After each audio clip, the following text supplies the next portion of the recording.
Hi folks, welcome back to Lamar Crescent City Ford, right here in beautiful Harahan, Louisiana. My name's Eric Kendrick, and today we're going to showcase a F-350 diesel crew cab, and I've also mounted this truck with the Royal Crane body on here. This truck here is a crew cab, so you can put 6 different people in there if you like. Has power windows, door locks, mirror. It is a diesel. It's a 4-wheel drive. This truck here is really nice. They did all the fit and finish on this truck with chrome plated. Man, it really looks good. This one has an air compressor in it with a 50-foot hose reel. This crane will pick up 4,000 pounds. I have shelving system in each one of these drawers. Now I can add more, so if you got a lot of tools, I can add a C-Tech drawer system in here that's capable of holding 500 pounds for your tool. Okay, in the back of this truck, you do have manual outriggers. I've got a tow package if you need to add additional trailer.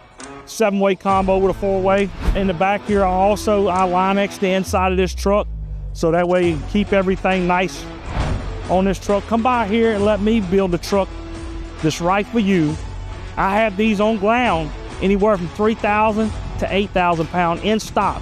So give me a call here at 504-818-1818 and ask for me. My name's Eric Kendrick, and I'll build the right truck for you, and I thank you.